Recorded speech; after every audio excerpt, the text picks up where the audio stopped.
Hermano, el Señor le bendiga en gran manera. Amén. Hoy nos reunimos, pese al clima frío, ¿verdad?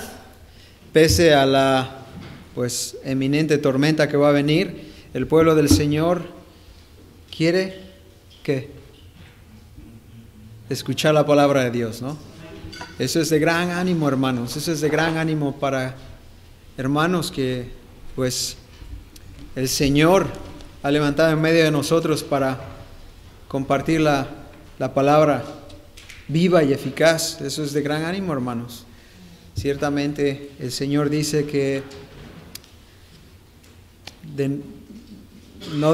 no solo de pan vivirá el hombre, ¿verdad? Sino de toda palabra que proviene de Él. Qué alegría es volver a estar con ustedes compartiendo este segundo estudio en esta serie de los valientes del Rey. La serie que iniciamos ya hace un mes. No sé cuántos de ustedes recuerdan qué fue lo que discutimos esa noche. Lo primero fue la importancia del por qué ir a la narrativa de Segunda de Samuel, donde están plasmados estas personalidades, estos soldados del rey David, ¿no? Dice la palabra de Dios que toda la palabra de Dios es útil para redarguir, para corregir, para instruir, para que el hombre de Dios sea perfecto. ¿En qué? En toda buena obra. Después fuimos desgajando un poco la importancia del por qué nosotros deberíamos contemplar ciertos ejemplos de estos soldados. Las cualidades que vimos fue que un soldado verdadero, un soldado del Señor en el ejército celestial aquí en esta tierra, es caracterizado por una fe genuina, fervor y ¿qué más? ¿Mande?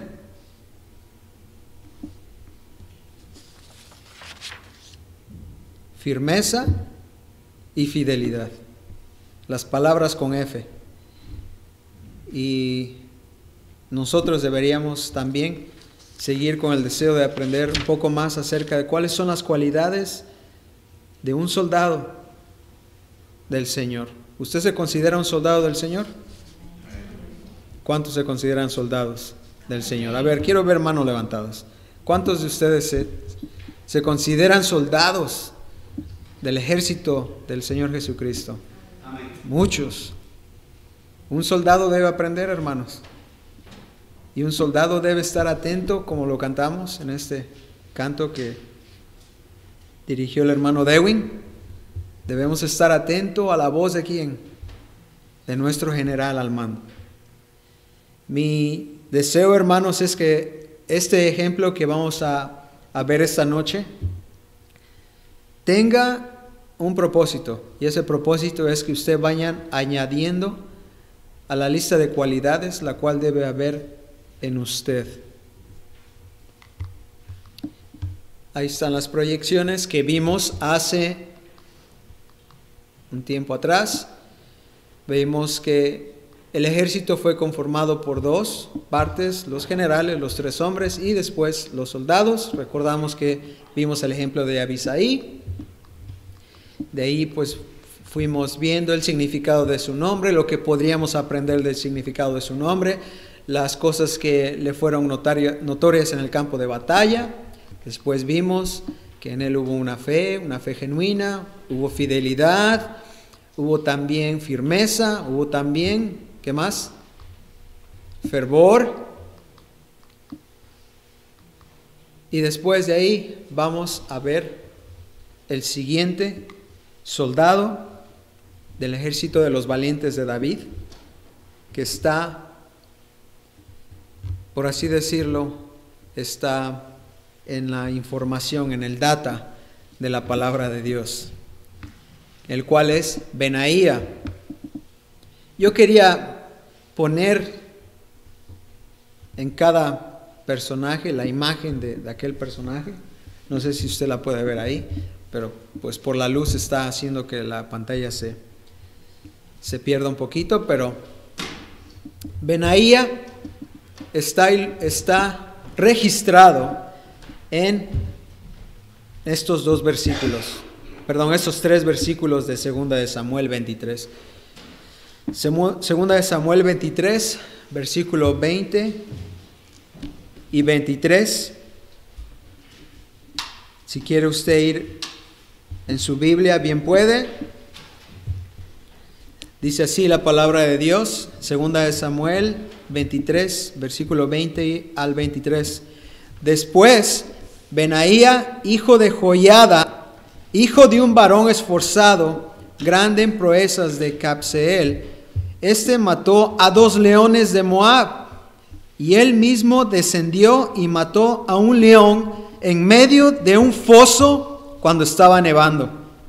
También mató él a un egipcio, hombre de gran estatura, y teniendo el egipcio una lanza en su mano, pero descendió contra él con un palo y arrebató al egipcio la lanza de la mano y lo mató con su propia lanza.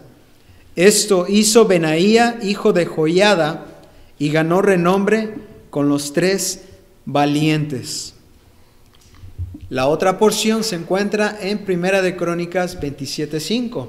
La otra porción donde encontramos también a este soldado Benaía.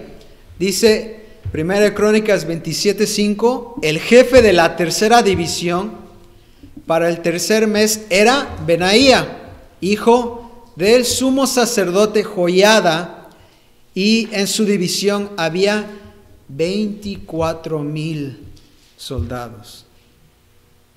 No sé a cuántos de ustedes les llama la atención cuántos hombres estaban al mando de Benaía. A mí me llama mucho la atención. No quisiera minimizar que luchó con 2 leones en una sola vez y un león en un foso cuando estaba frío y mató al egipcio. Pero yo cuando veo a un hombre que estaba al frente de varios hombres en el campo de batalla, digo yo, ese hombre tenía un gran cargo.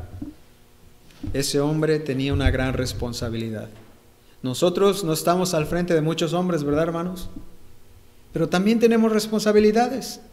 También tenemos cargos importantes en medio del pueblo del Señor. El significado del nombre de Benaía es, hermanos, el Señor ha construido o edificado. También otra nota muy importante que quisiera también comentar es que pertenecía a la tribu de Leví. Y no sé cuántos de ustedes saben cuál era la función de aquellos hombres, de aquellos varones que pertenecían de la tribu de Leví.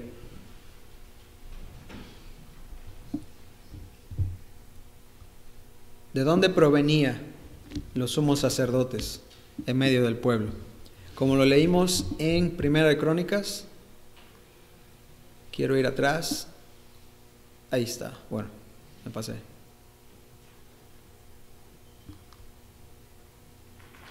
Era hijo del sumo sacerdote Joiada.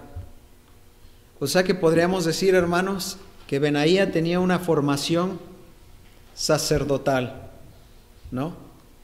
Yo creo que su padre Joiada, al darle ese nombre de Benaía, también ahí en su nombre había algo de una formación sacerdotal, porque el Señor había dicho que se necesitaba un tabernáculo donde la presencia de Dios estuviera, donde hubiera un hombre para interceder por el pueblo para con Dios y para con Dios para con el pueblo. Podríamos decir, hermanos, que este varón Benaía, este soldado, tenía una formación la cual le hizo conocer de Dios, del Señor, en una forma muy especial, una forma que solamente un sacerdote en Israel en esos tiempos podría haber tenido. Él tenía conocimiento de que el nombre del Señor era santo y que Él había dado una ley moral a su pueblo, pero también leyes ceremoniales. O sea que podríamos pensar y llegar a la conclusión que Benaía era un hombre que ciertamente era muy diestro para la batalla, pero que también vivía consciente de los atributos de Dios que forman parte importante en la vida de todo aquel que teme al Señor. Conocer los atributos de Dios, conocer del Señor, hermanos, conlleva una gran responsabilidad en nuestras vidas, porque ahora nosotros, dice Pedro, que somos un pueblo de reyes y sacerdotes, ¿verdad? El Espíritu Santo ha puesto en nosotros la investidura de hijos de Dios, del Dios Altísimo, un ropaje, por así decirlo, del Rey, como sus hijos. Pero también hemos recibido investidura sacerdotal, no física como la religión popular, pero espiritual. Nosotros somos los que ofrecemos sacrificios a Dios de una manera espiritual, como nos dice el Nuevo Testamento y los principios que conllevan. El orar a Dios, el pedir al Señor por intercesión de un ser amado, por la iglesia, ¿no? Seguimos con los acontecimientos notorios en el campo de batalla, o, por así decirlo, cuando Benaía estaba haciendo algo, no luchando, por así decirlo, en el campo de batalla, pero podría yo pensar que los acontecimientos que saltaron a la vista cuando leímos las dos porciones tenían que ver como algo más que luchar en el campo de batalla, como llevar información o hacer otro tipo de cosa que se presentara en los momentos cuando había guerra contra los filisteos, el cual pues podría yo pensar que él se encontraba en los montes cuando vinieron a él 2 leones monteses. Le salieron al encuentro. Y yo quisiera pensar que él estaba haciendo algo para favor del avance del ejército cuando él se encontraba ahí. No se nos dice que estaba en medio del campo de batalla y salieron 2 leones. No se nos dice específicamente. También se nos dice que otro león salió en medio de él y se dieron un encontronazo, como decimos en México, se dieron un encontronazo en un foso, no en una pradera, no en un lugar abierto, sino como en un hoyo, un foso, cuando estaba nevando. Y el otro acontecimiento que fue muy notorio en esas 2 porciones donde vimos a Benaía fue que venció a un egipcio de gran estatura con un palo. Y por así decirlo, lo sometió a tal punto de quitarle la propia lanza a este soldado egipcio y matarlo con su propia lanza. Bien pudo haberlo matado con palos, ¿no? Pero fue muy diestro para poder así desarmar a su contrincante y vencerlo de tal manera. ¿Cuáles fueron las circunstancias en las cuales él venció al egipcio? Tampoco se nos dice.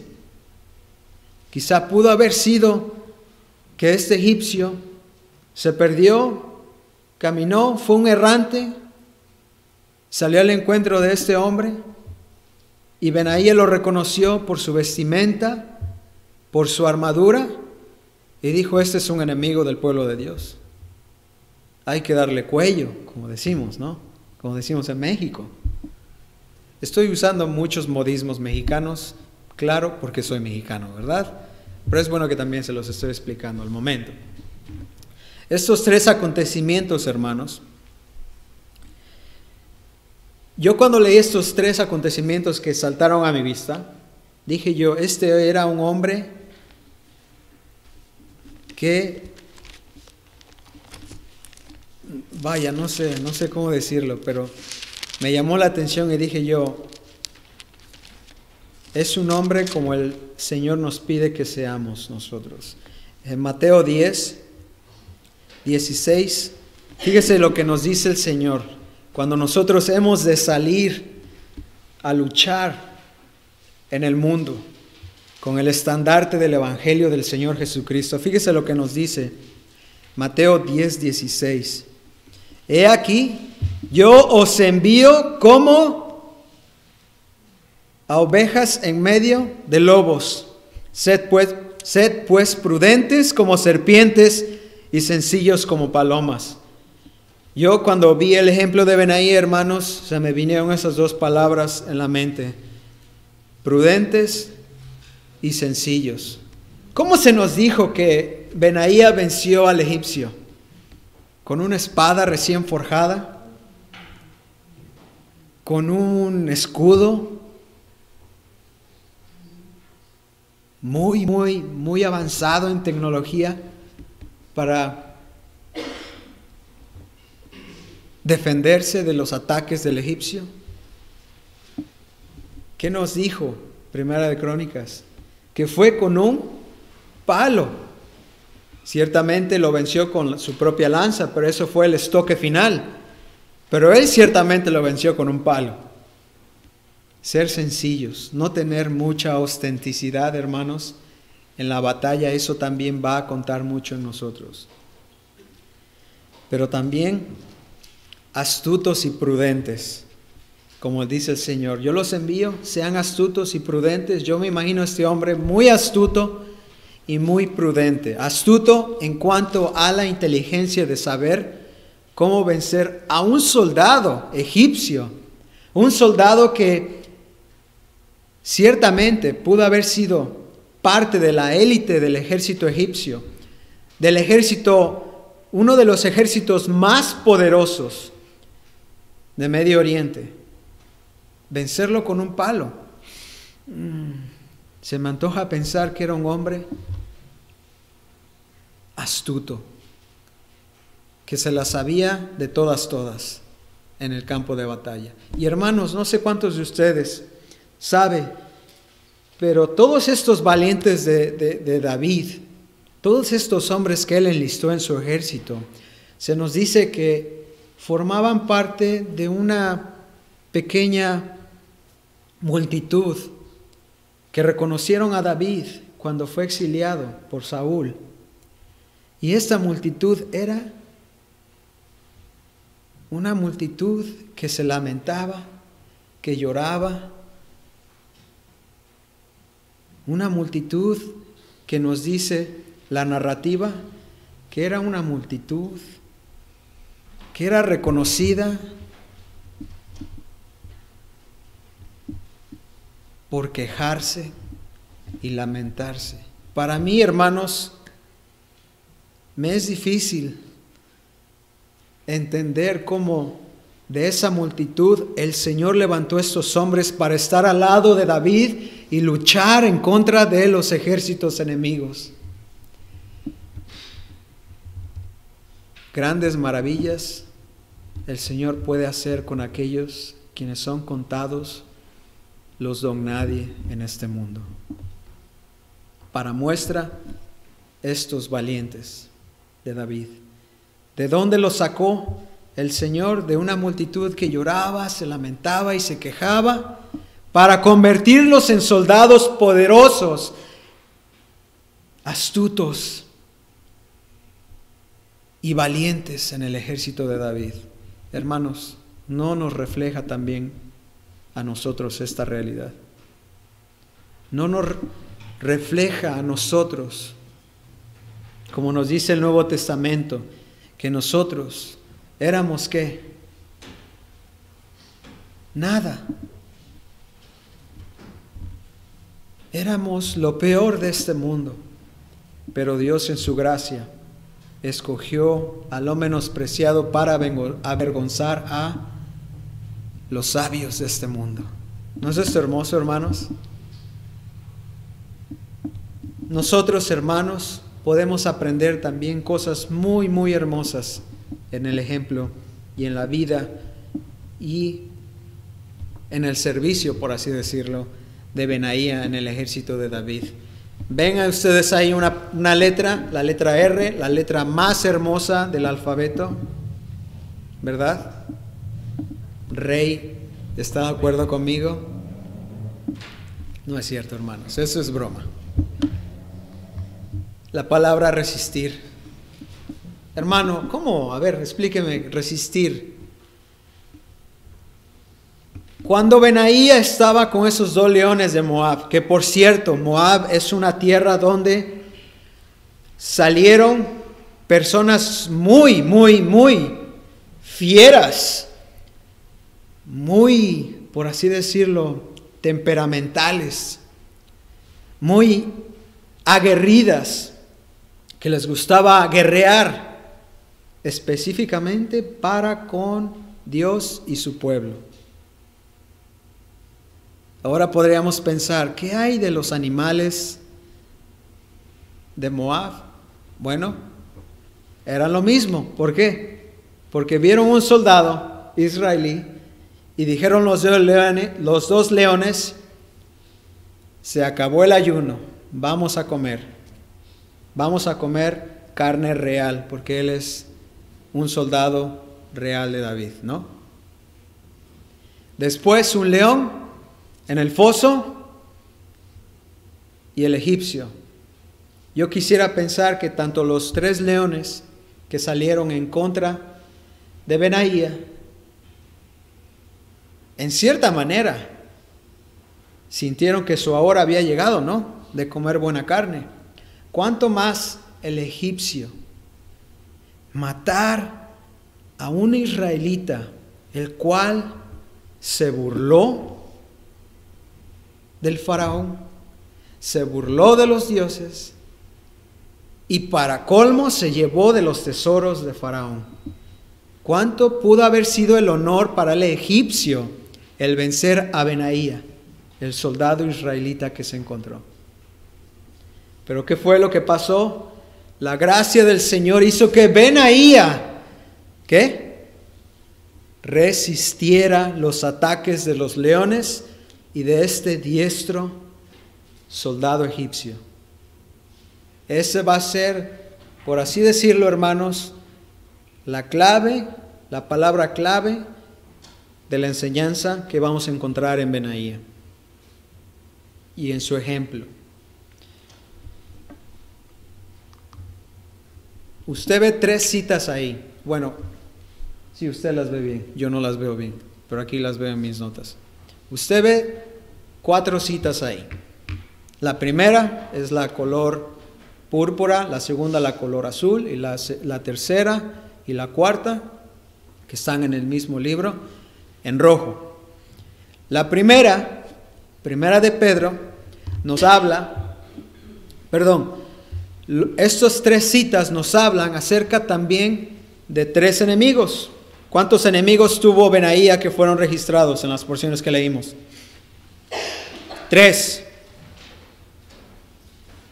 En 3 ocasiones. 2 leones. Un león en el foso cuando estaba nevando. ¿Y quién más? El egipcio. Bueno, las escrituras nos dicen que también nosotros luchamos contra 3 enemigos. El primer enemigo y el principal de ellos está ilustrado en Primera de Pedro, capítulo 5. Primera de Pedro, capítulo 5, versículo 8 y 9.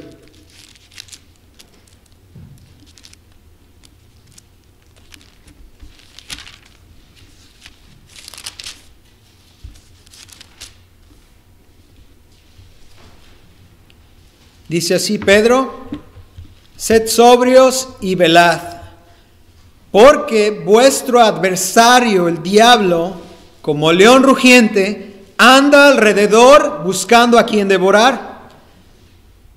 ¿Quién es el primero y el principal de nuestros enemigos en nuestras diarias batallas, hermanos? Satanás, el diablo, nuestro adversario, aquel que desde un principio se rebeló en contra de Dios e hizo caer a la corona de la creación que fue el hombre. Ciertamente, hermanos, no de la misma manera, pero también a los que hemos sido redimidos por la sangre de Cristo, Satanás también quiere envolvernos en sus artimañas, quiere vencernos en la buena batalla de la fe. Quiere a toda costa matar a aquellos quienes son hijos de Dios, aquellos quienes Dios nos ha llamado con llamamiento santo. Ciertamente usted podrá ver allá afuera a personas que son incrédulas. Satanás ciertamente los tiene cegados en su entendimiento para que no entiendan el Evangelio. Los tiene en su control. Pero aquellos los cuales no tienen su control, arremete de una manera tan fiera como lo describió Pedro. Está como ¿qué? Como un león rugiente. Ese es el primer adversario de nosotros. El segundo está en Primera de Juan 2:15. Primera de Juan 2:15. Dice así Juan: no améis al mundo ni las cosas que están en el mundo. Si alguno ama al mundo, el amor del Padre no está en él. Porque todo lo que hay en el mundo, los deseos de la carne, los deseos de los ojos, la vanagloria de la vida, no proviene del Padre, sino del mundo. Y el mundo pasa y sus deseos, pero el que hace la voluntad de Dios permanece para siempre. ¿Quién es nuestro segundo enemigo en la buena batalla de la fe? El mundo. ¿Cómo opera el mundo para querernos vencer? Entretenimiento. Lo que nuestros ojos puedan ver, lo que nuestros oídos puedan oír. Dice Juan, todo lo que hay en el mundo.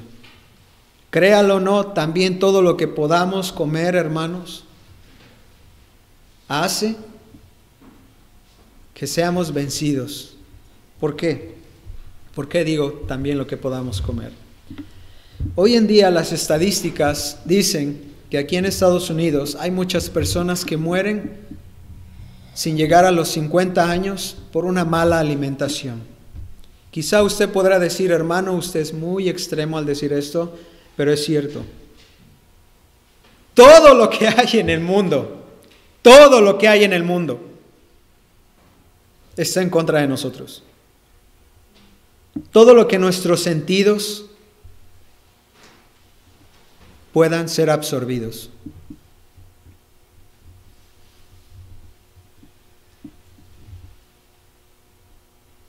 Yo podría decir que también el mundo es tan fiero que arremete en contra de nosotros.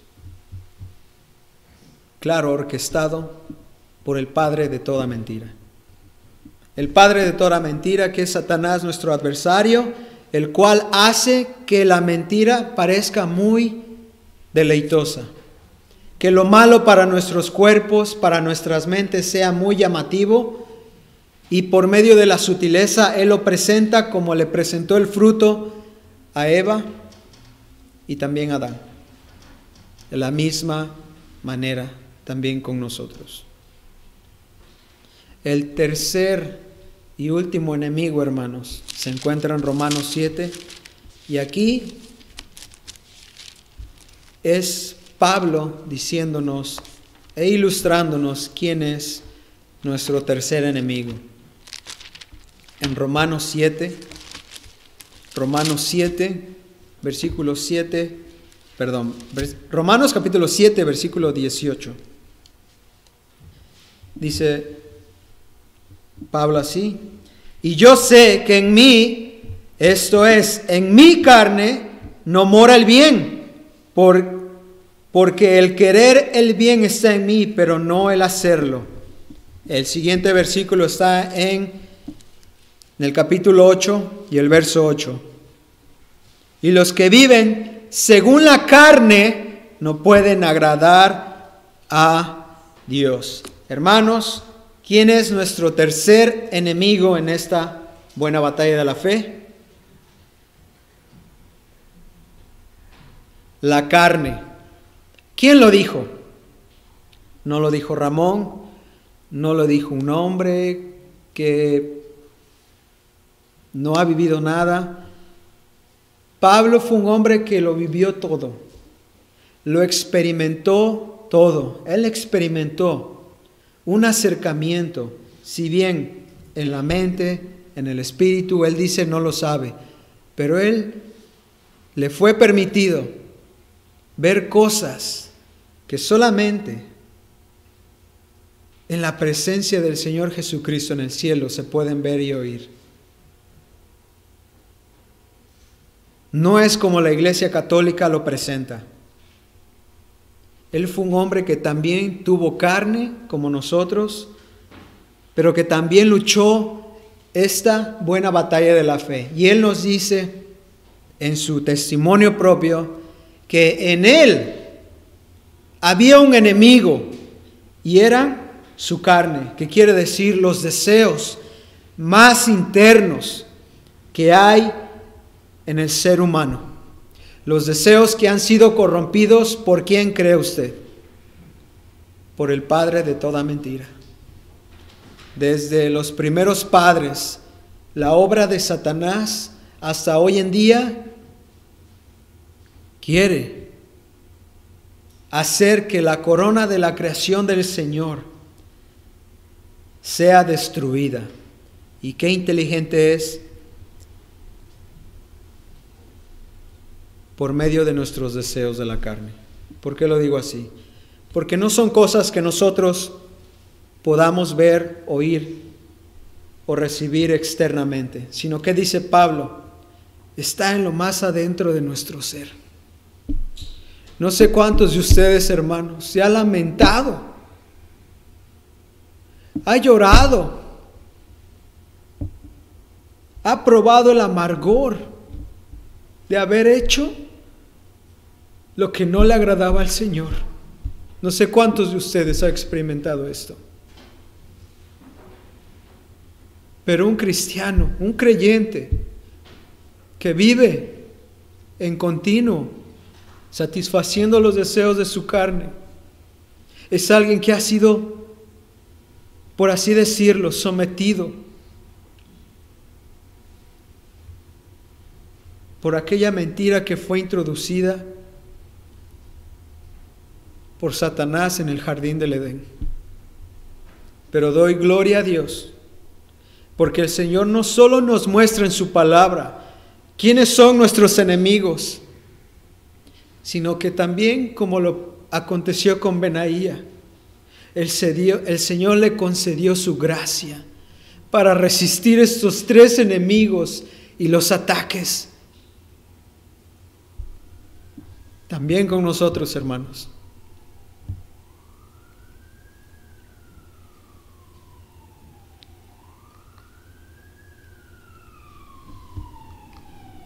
¿Cómo resistir al diablo, el mundo y la carne? Vimos cómo Benaía resistió al egipcio, cómo resistió a los leones y cómo resistió al león en un foso cuando estaba nevando. Debió haber necesitado, hermanos, mucha ayuda del Señor Benaía, ¿verdad? Luchar contra un soldado muy alto, diestro, un soldado de los mejores soldados en el mundo, del ejército egipcio, y un león cuando había un hoyo solamente ahí. Benaía y el león cuando estaba nevando. Hermanos, no sé cuántos de nosotros disfrutamos un clima frío. ¿Usted disfruta un clima frío? Con nieve y con hielo negro en el piso. ¿Verdad que es muy difícil caminar en hielo negro? Y cuando está nevando ya hay mucho frío. Ahora imagínese pelear contra un león en esas circunstancias. Qué grande es nuestro Señor, que le concedió la victoria aún bajo circunstancias adversas a Benaía. Con este león en el foso cuando estaba en invierno, también con los dos leones, uno dándole por la derecha y el otro dándole por la izquierda, y Benaía resistió y resistió como un valiente del rey. Y también con el egipcio. Dios nos dice cómo su pueblo, cómo el ejército que está sufriendo ataques de estos tres enemigos puede resistir a estos tres y sus ataques. El primero está en esa misma porción de Pedro. Si quiere usted volver, Primera de Pedro 5, 8 y 10. Primera de Pedro 5, 8 y 10. Dice así: ¿cómo podemos resistir, Señor, ante nuestro adversario? Enséñanos, por favor. Sed sobrios y velad. Sed sobrios, que significa estar despiertos en todos nuestros sentidos, tanto físicos como espirituales. Porque cuando usted, hermano, está cansado, ¿qué es lo que pasa?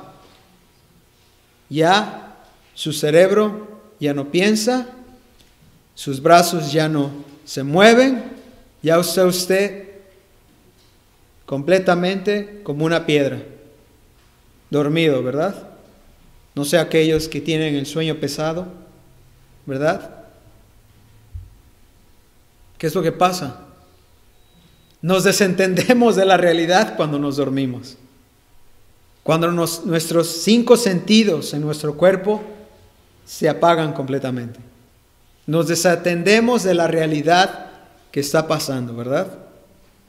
Y el sueño tiene una función, que es descansar, pero nosotros no debemos descansar en la buena batalla de la fe, sino dice el Señor también, velad, que significa estar siempre atentos. ¿Cómo podemos resistir a los ataques de Satanás?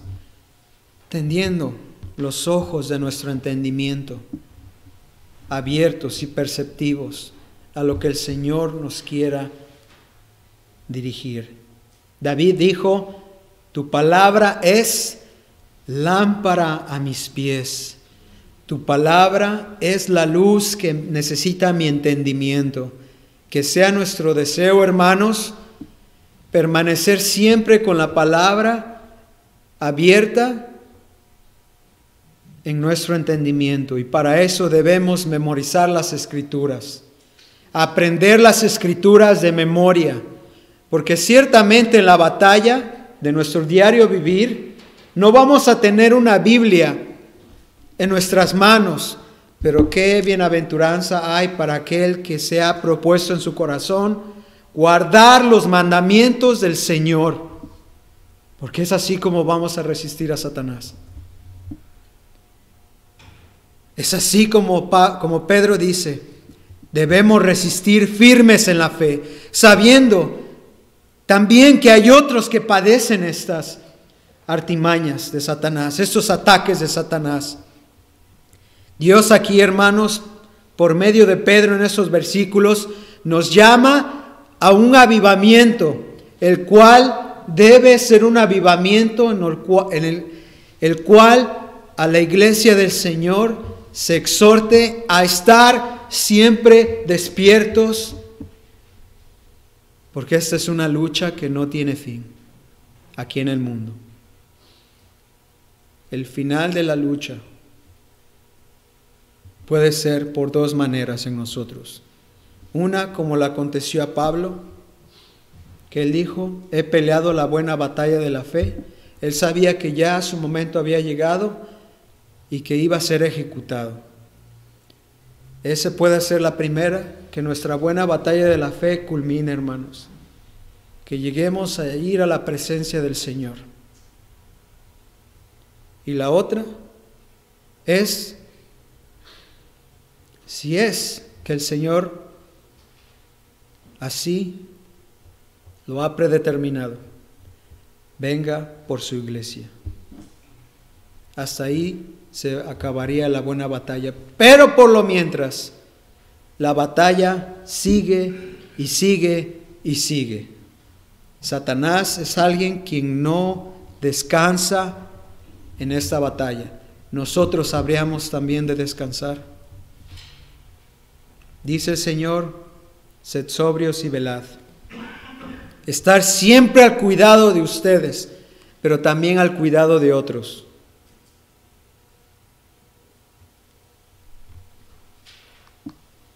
¿Cómo resistir en contra del mundo? Que está en Mateo 4.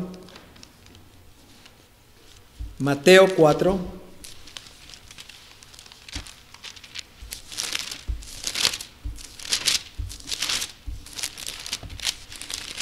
Esa es una de las porciones, hermanos, que más me han animado cada vez que hay una batalla que yo tengo en contra del mundo. Mateo 4, versículo 8 al 10. Otra vez le llevó al diablo a un monte muy alto y le mostró todos los reinos del mundo y la gloria de ellos. ¿A quién llevó el diablo a un monte alto?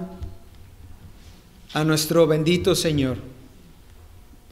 Sigue diciendo Mateo: y le dijo: todo esto te daré si postrado me adorares. Entonces Jesús le dijo: vete, Satanás, porque escrito está: al Señor tu Dios adorarás y a Él solo servirás. Aquí es nuestro general al mando, hermanos. No es un comandante, no es un teniente, es nuestro general en la batalla. ¿Y qué es lo que vemos aquí? ¿Qué es cómo Él resistió esta arma que Satanás quiso usar para tentarle? ¿Qué fue lo que el Señor hizo para resistir a todo aquello que Satanás le puso enfrente?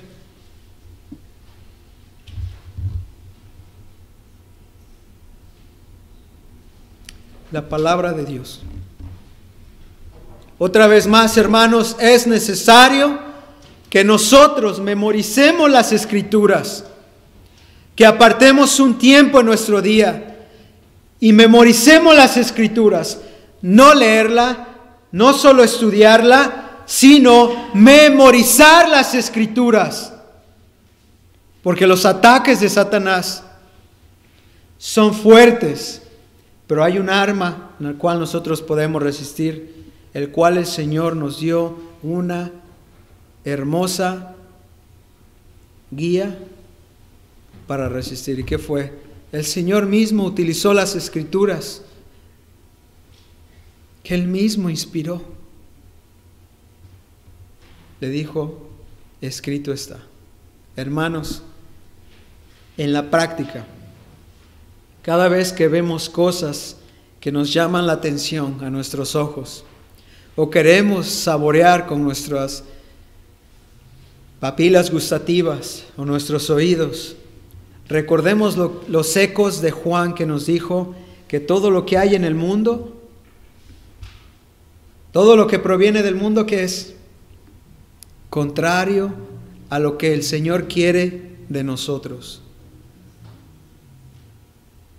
Ciertamente, hermanos, como Satanás le presentó al Señor algo que en verdad era muy deleitoso.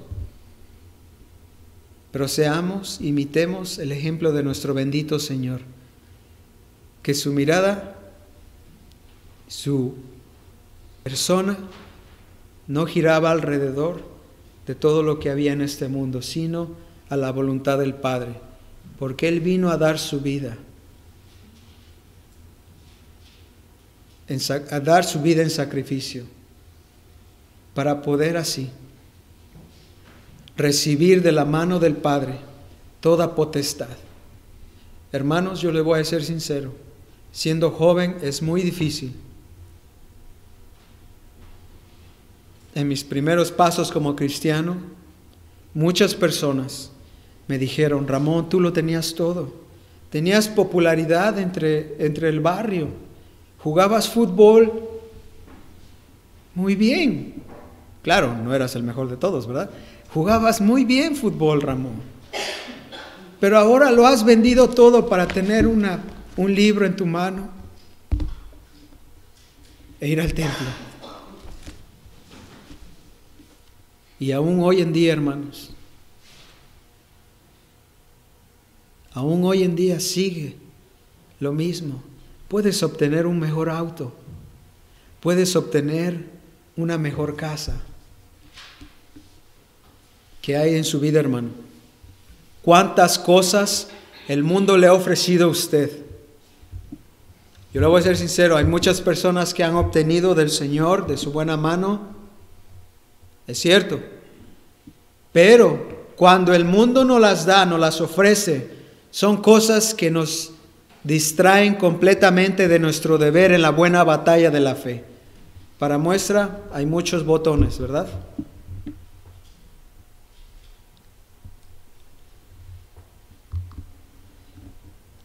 ¿Cómo contrarrestar?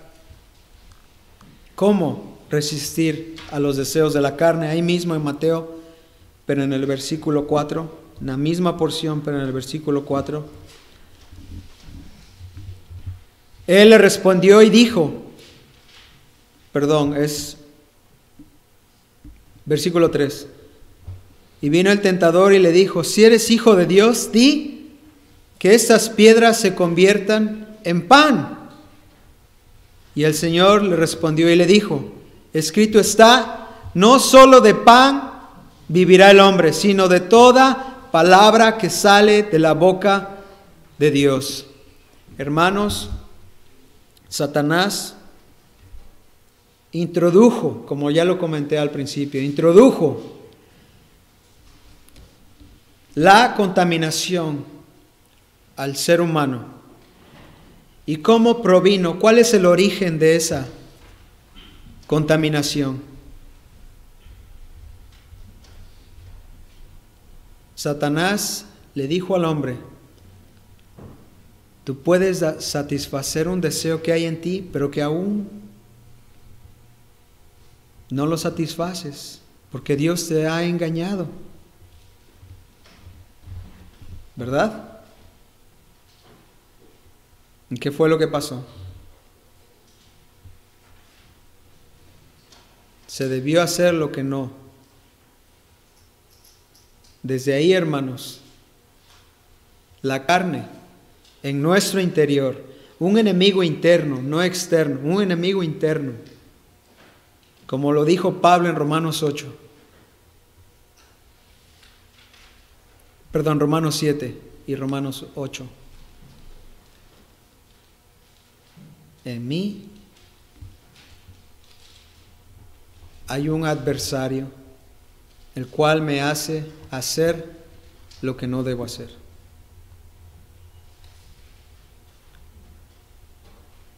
Pero veamos cómo resistir. Otra vez más, nuestro Señor nos dio un ejemplo. Yo me imagino al Señor hambriento, porque estuvo un cierto tiempo en el desierto, sin pan que comer, sin agua que beber. Su estómago, su físico, su cuerpo necesitaba. Pero ¿qué es lo que Él siempre quiere que nosotros nos alimentemos? De la palabra de Dios. Hermanos, si nosotros decidimos alimentar nuestra carne, en lugar de alimentar nuestro espíritu con la palabra de Dios, vamos a ser vencidos en la buena batalla de la fe por medio de nuestro enemigo interno. Puede ser muchas cosas, hermanos, muchas cosas, que quizá usted está diciendo, hay ciertas cosas en las cuales mi carne me tienta a hacer que no están bien delante del Señor.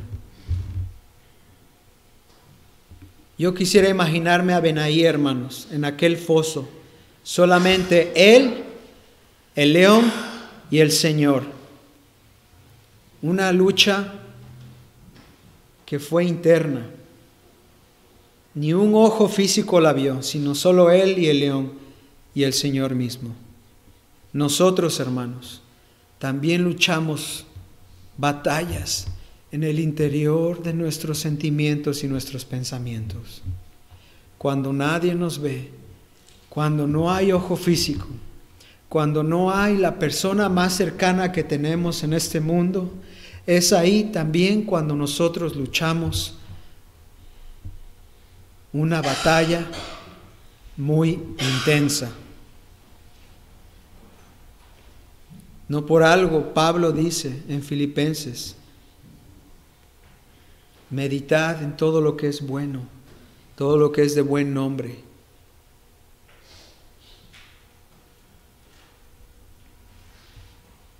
Gozarse en todo lo que es bueno, todo lo que agrada al Señor, guardando nuestra mente. Hermanos, yo quisiera decirles un testimonio personal, y ese es que hay veces que cuando las batallas más íntimas en mi ser son las que dejan más amargor en mi corazón, pero también las que dejan un gozo tan hermoso que ciertamente la persona más cercana que yo tenga en mi vida puede llegar a sentir. En esta batalla, amados, en esta batalla en contra de la carne, pueden haber cosas que sean muy, muy amargas y muy difíciles en su corazón y en su mente, en su ser. Cuando no resistimos la carne, sometiéndola a lo que la palabra de Dios dice. Pero cuando sometemos nuestra carne en cuanto a lo que el Señor dice en su palabra, hermanos, resulta en un gozo, el cual yo no podría describirles, pero es un gozo único. Me da alegría ver, hermanos, cuando alguien de ustedes ve que yo he subido un escalón más en la madurez espiritual. En verdad me goza y me anima. Pero hermanos, también me anima y me gozo bastante cuando meditando yo le digo al Señor, gracias, porque cuando estaba yo luchando solo en contra de la carne, de mis deseos, fuiste tú el único que estuviste ahí.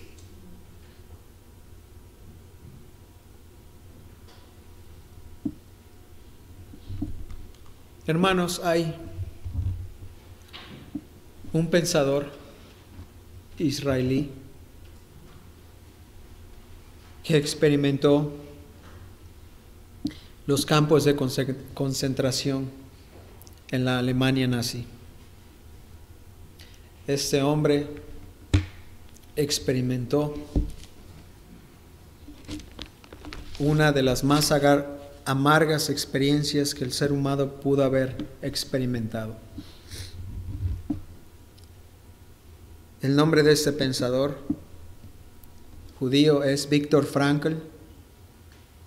Y él, en su diario, después de sobrevivir por la gracia del Señor los campos de concentración, escribió muchas cosas que yo considero que son muy, muy, muy importantes, que el ser humano debe escuchar y también meditar. Yo quise traer este pensamiento de Viktor Frankl para ver, hermanos, la importancia y la necesidad que hay en nosotros como buenos soldados del Rey. Y debemos nosotros considerar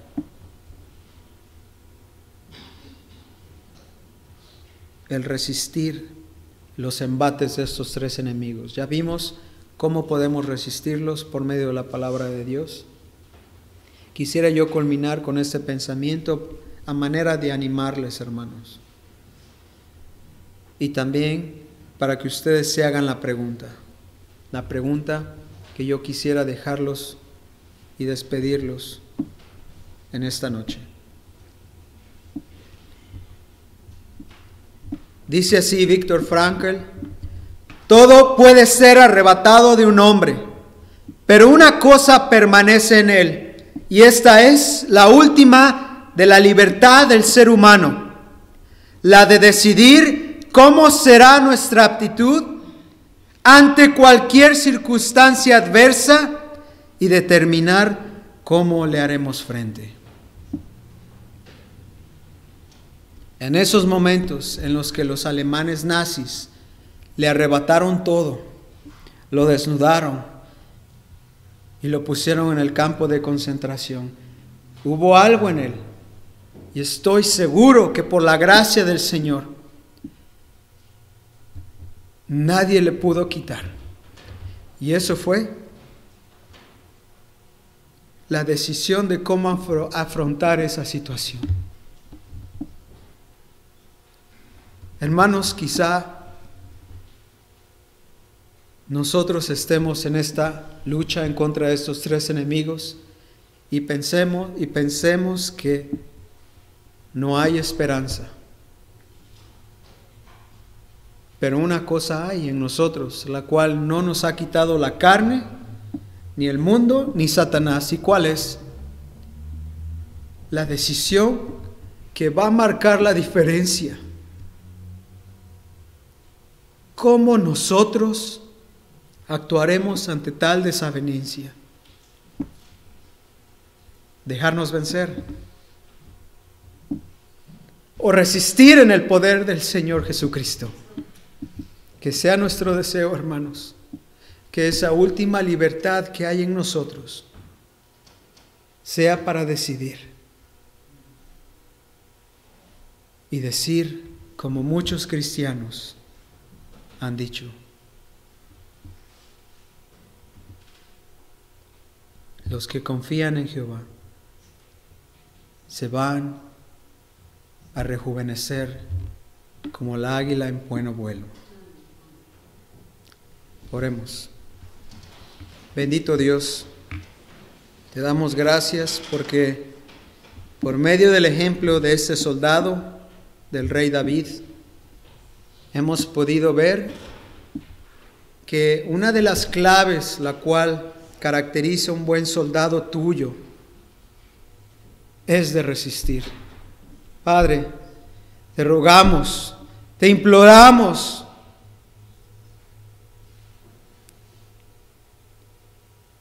que nosotros podamos entender lo que esta noche estudiamos en tu palabra. Que veamos tu palabra y que veamos en el ejemplo supremo de nuestro Señor el cómo resistir ante estos embates de nuestros adversarios.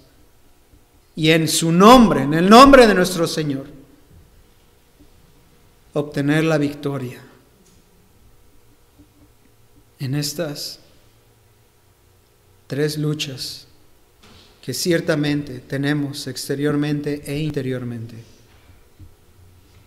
Señor, permítenos que sea nuestro deseo el de resistir, el de ser valientes, el de portarnos firmes y adelantes en esta buena batalla de la fe, tal y como Pablo lo describió, tal y como Pablo también culminó su batalla. Permítenos que también en el final de nuestras vidas digamos como Pablo: he peleado la buena batalla de la fe.